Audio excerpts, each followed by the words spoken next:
Welcome to the Heal, Thrive, Dream podcast, where trauma survivors become healthy thrivers. Each month, we'll feature a theme in the trauma recovery and empowerment field. To promote your recovery, healing, and learning how to build dreams, here's your host, Karen Robinson, transformational coach and therapist. Hi there. Welcome to the Heal, Thrive, Dream podcast.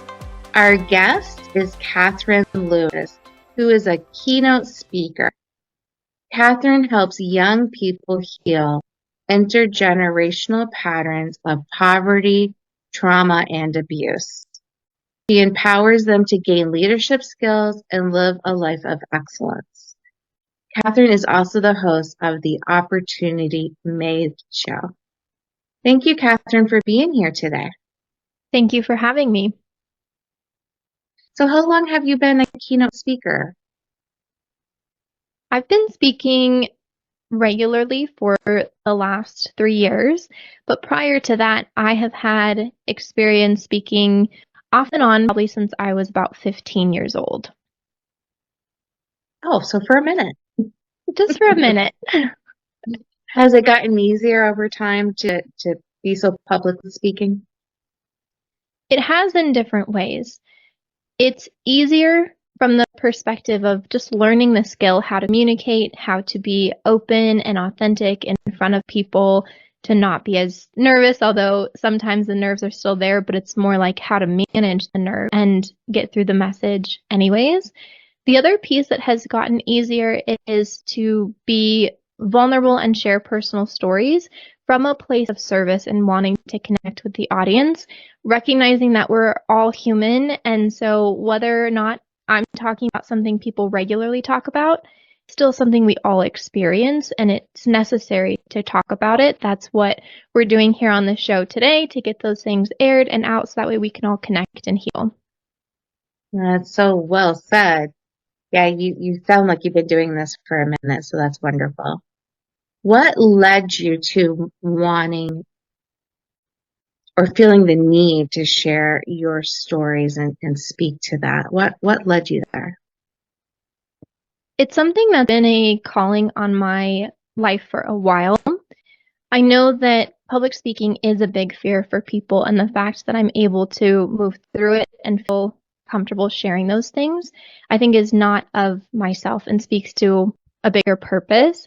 And so I just obey and go with it and say, okay, I'm willing to talk about these things and share these things. And then, of course, I get feedback from those I'm speaking with where they say, wow, that had an impact. I needed to hear that. I was struggling with that. No one else is talking about this, whatever their testimony, their feedback may be.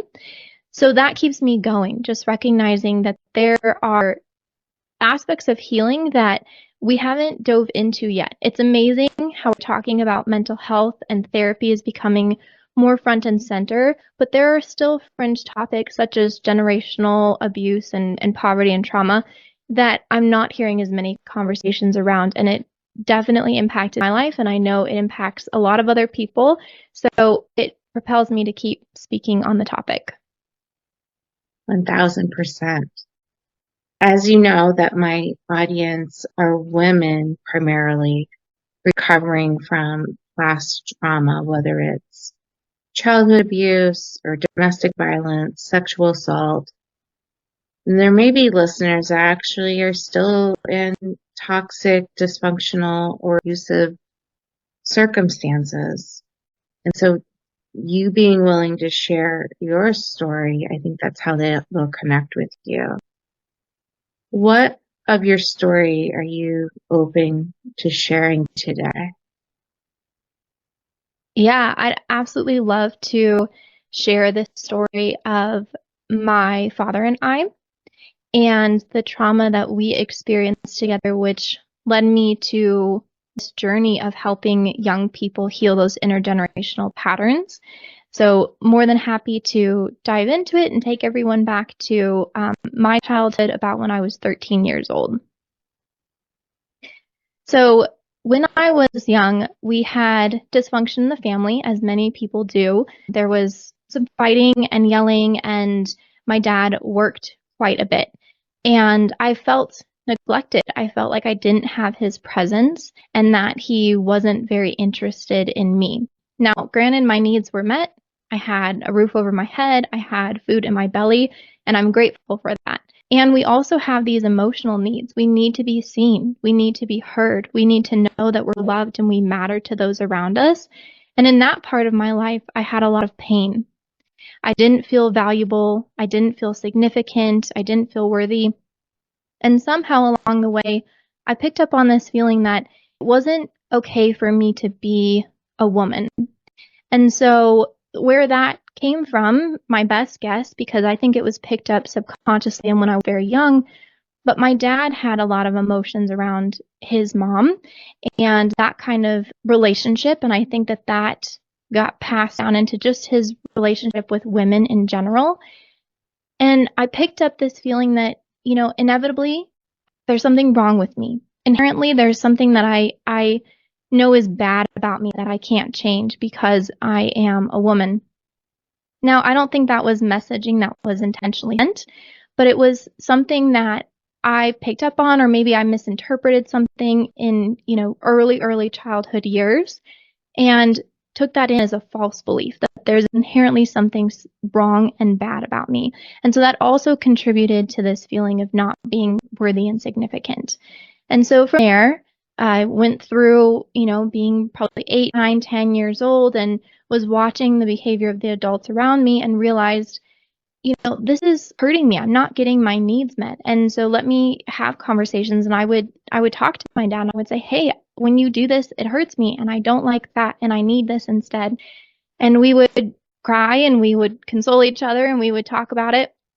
And then the behavior wouldn't change. And it made me mad. I just got really, really mad that I felt like I wasn't worth changing for. And so it reinforced that belief that I'm not significant, he's not interested. Whether it was true or not, that was my lens, that was my filter on my experience. And so when my parents divorced at 13, I came to this place of asking him again, and I still didn't see that change. And so I said, I don't want a relationship anymore. And so he respected that request and we parted ways. And I didn't live with him. I didn't see him for many years. And there was a lot of vitriol between us. There was a lot of anger, resentment, bitterness, all of those feelings that come. And then I went on this journey that had 2 paths. One was trying to heal. So reading a lot of books. Luckily, I was able to get some counseling, some therapy, trying to find mentors, other male models who could fill that father figure role for me. And so I went to family friends and through school, found some. And the other piece of my journey was becoming a workaholic. And this is what I find ironic looking back on it, because that's what caused my pain in the first place, was my father's workaholic tendencies. And so I dove deep into schoolwork, after school activities, sports. When I got to college, it was this full-blown buffet of all the things that I could take on, multiple jobs, multiple internships, and I would just grind myself into the ground. I remember there was one night in college when I had so much to do that I determined I only had 15 minutes that I could sleep. That was it. So I slept for 15 minutes and then woke back up and kept going with everything that needed to get done. So it was very extreme. And fast forward through those years, I finally came to this place of forgiveness with him. And that was very freeing for me. I don't know that it had as much of an impact on him as it does for me. I know it was meaningful for him, but when we forgive others, it really has a huge impact on us. And it's not a matter of saying that your behavior was acceptable or you can do it again to me. It's just a matter of saying, like, I'm going to let it go. And I know that you were probably doing the best that you could at that time. I'm not saying it was good, but it probably was the best that you had at that time for the skills and the knowledge and your own insecurities, your own mistakes and false beliefs. And so I'm going to let it go. And then from there, you move on and you have boundaries. You do put those in place and you understand the rules of engagement. How often can you interact with each other? What does that look like? maybe not at all, maybe a full-blown relationship. That's going to depend on the situation and the other person too.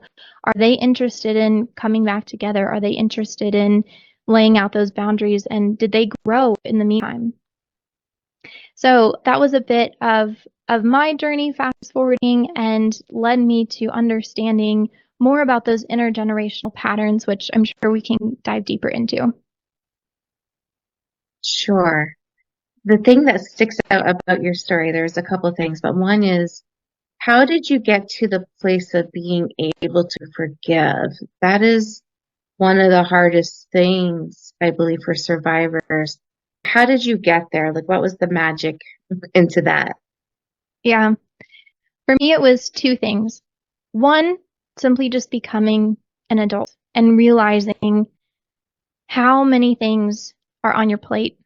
And now I haven't been a parent, but just in having a job and understanding the stressors that you're going through, and then trying to empathize with my father and what he was going through at the time, his own insecurities, which he's shared with me over the years, and trying to imagine operating from that place of pain and his perspective on the world, and realizing that he did the best that he could. And I truly believe that. And so I don't need to hold it against him. That was part of it. But also growing strong within myself and realizing that I have a choice of how I'm responding to things. And when he's not giving me what I need and what I want, I can be super angry about it, or I can love him anyways, and I can say, okay. And I can recognize that I still have that need and go see where else can I get it. Do I need to get it from myself? Do I need to, get it from a different relationship? Where else can it come from? But having that strength and that discernment, so that way those needs are still getting met, and I can respond to that lack from this healthy place where it's not codependent, it's not angry. Those two things really help me come to this place of forgiveness.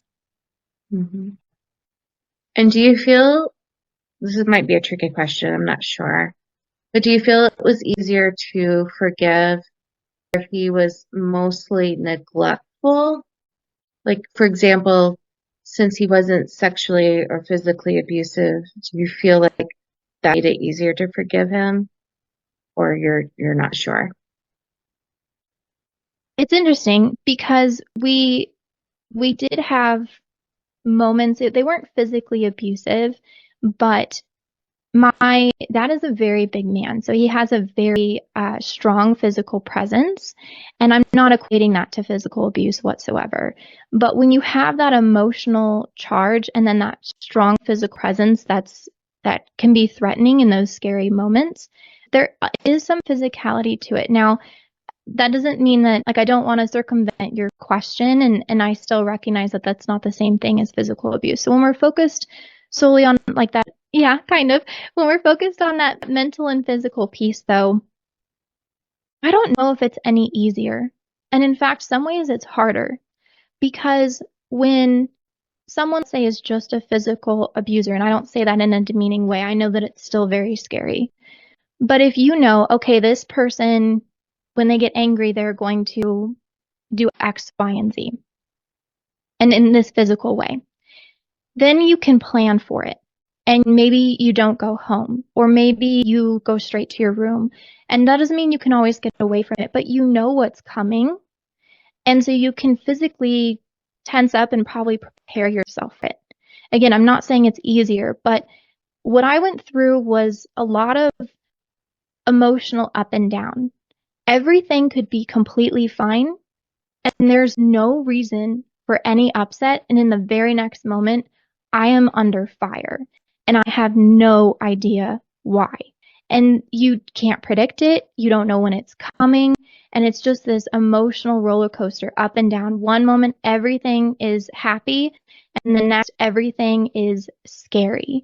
And that was really, really hard for me personally to heal from, because you just never know what's coming. And so you're always on edge, ready for the shoe to drop. And that translates into life, that translates into the way you view the world, from that translated into my future relationships, where I could be in some really good relationships, partnerships with some really good people. And I couldn't handle it because I thought, you're good and you're sticking around and you seem trustworthy and healthy, but I know something is coming. I know you're going to leave me. I know it's going to sneak up on me, right? Because of how I was trained and conditioned as a child, there just was this expectation. And so what I would do then is I would push people's limits and I would egg them on and I would try and get them to drop that shoe because it's like, I know it's coming, so just do it now, because waiting for it is so much harder. So when we come back to that piece of forgiveness, it still wasn't easy because it had this very strong hold on my life. But that's why I say coming to this place where I felt like I could have boundaries around it and I knew the rules of engagement with him, then there was this sense of strength where it was like, okay, I can forgive, and that doesn't mean that I'm opening up this door where it's going to happen again. That's not the case. Mm-hmm. No, thank you for that. It helped me understand what you were going through more, and obviously the audience will understand more. I have a couple things to say. Well, one is, I think what I was trying to was be protective of those who aren't ready to forgive. Mm-hmm. And sometimes the type of abuse could matter with that, maybe not, right? But I also understand very much your point. That anticipatory anxiety of not knowing what to expect is extremely threatening. And in fact, if someone throws something, and even if it doesn't hit you, the act of throwing is considered physical abuse. Mm-hmm.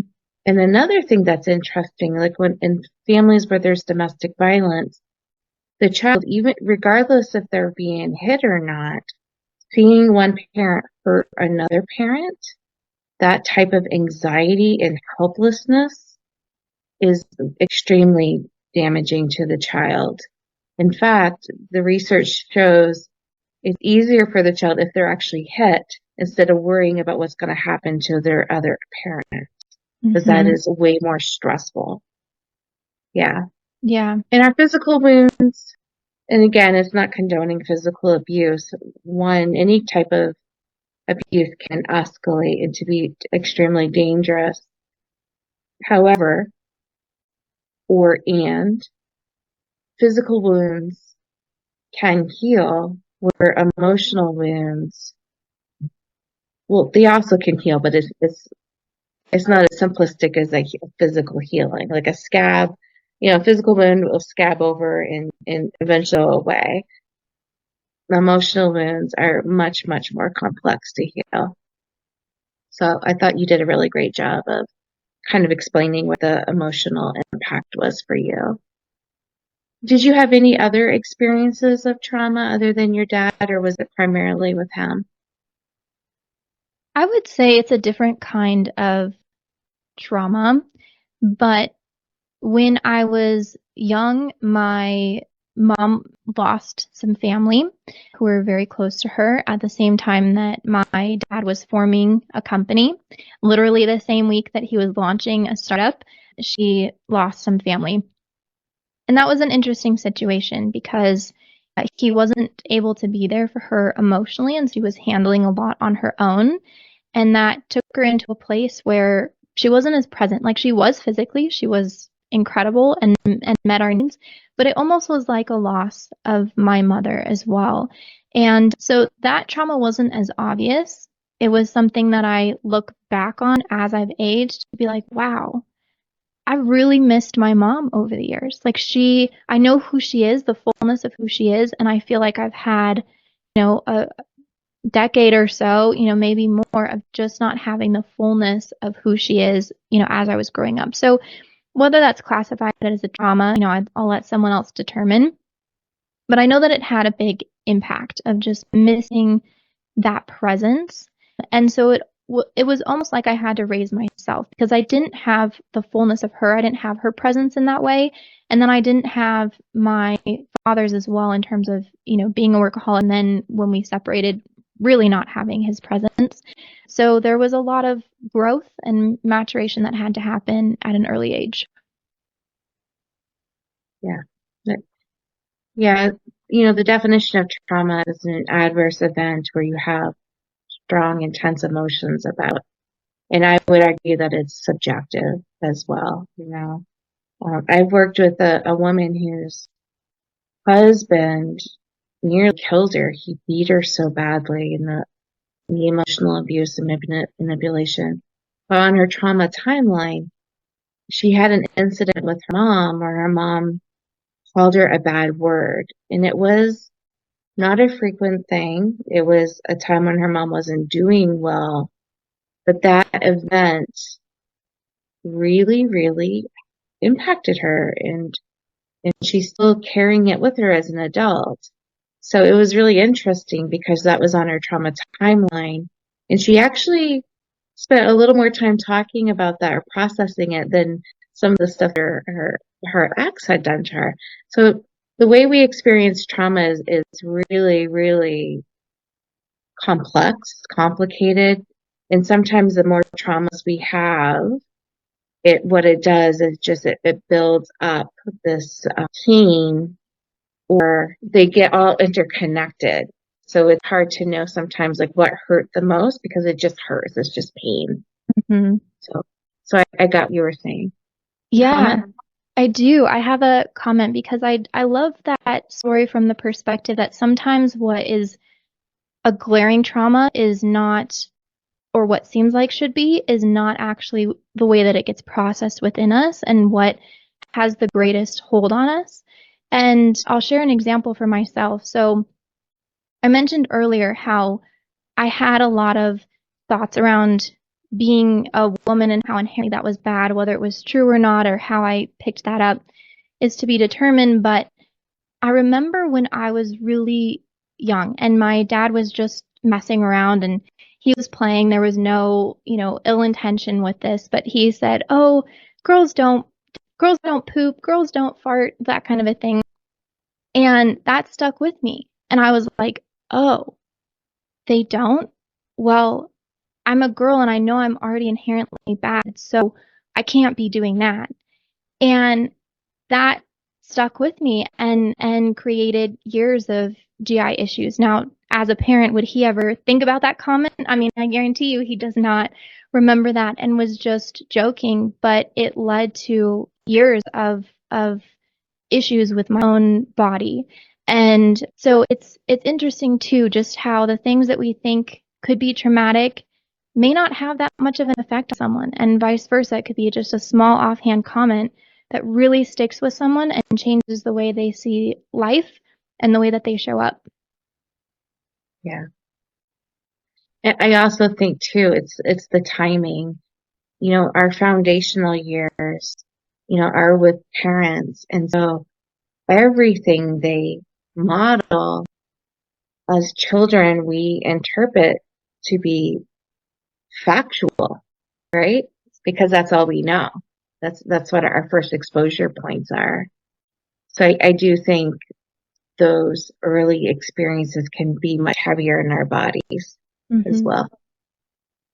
Okay, so tell me more about what you do now to help other survivors, or what kind of, I believe you like to work with young people. I don't believe that. I read that. But tell me more about how you help young people or empower them. Absolutely. So in my journey of healing, I did it alone from the standpoint that I wasn't doing it with other friends or kids my age. Obviously, I had a village behind me. I had counselors, I had mentors, I had family members who were helping. But when it came to doing it with other friends, no one else was really talking about this stuff. They weren't talking about their trauma or what was happening, the dysfunction in their families. how they were trying to heal it. It just wasn't a thought. We're talking about sports and food and TV and those kinds of things, which is understandable. But I really wanted a community that I could go through this process with. And so as I grew up, I thought, well, why don't I create that community? And so I founded an organization that worked with high school students to help them start that process, do that inner search, develop that awareness, have the language to talk about these things, have tools to go to parents and say, or guardians or friends, whomever, and say, when you do this, it has this effect on me. I feel this way when. I'd prefer it if. I need, just having that language and then knowing that that's an okay thing and building up the confidence and the courage to go do that, because confrontation can be very scary depending on our relationship with confrontation and the reaction that we get in those moments when we do confront. So we formed this organization and worked with students in person and also online, giving them those different tools, showing them that there is a different way for us to relate to each other. Because that's the other piece. When we only see one way, when let's say our whole family is dysfunctional, we just think that's life. That's just how you survive. That's how you get through. Not recognizing that there is a different way to do it. It's going to take a long time because we probably have a lot of things we need to heal and talk about and unravel, but there is another way. And so the goal is to show people as young as possible that there is that other way. So that way when they are determining if they're going to go and get a degree or what their career is going to be or who they're going to marry or if they're going to have kids, when they have kids, that they're coming from a more healed place. And we're not realizing these things when we're 40, 50, 60, and now it's impacted that next generation. So trying to catch it as early as possible. Beautiful.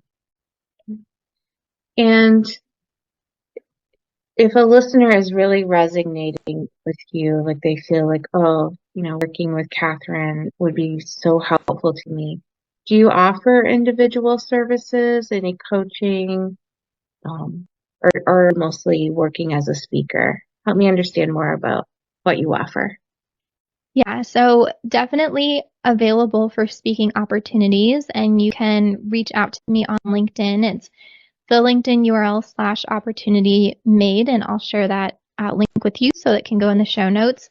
That's the best way to reach out to me. I'm also in the process of building something new. So if you want to hear about that, again, the best way to discover that is just by following me on LinkedIn, and you'll get updates and see what's coming. I am investing more in this space, and it's such a passion on my heart. And I would love to work with anyone who's interested in this kind of work, whether it's coming alongside and serving others or needing service yourself. But the best place is going to be that URL. Beautiful. Can you say it one more time? Absolutely. So it's the linkedin.com URL /opportunity made. Okay, beautiful. Well, Katherine, I really appreciate your time today to coming and to connect with my audience. I know there's listeners that can relate to having parents, whether it's intentional or unintentional, who just simply weren't available emotionally, physically, however that looks. So I think it's powerful to hear how you were able to, heal and forgive. It's very powerful. So thank you very much. Thank you for having me. Thank you for listening in today. Please join us next week, same day and time. Also, I would love for you to check out my website, healthrivedream.com.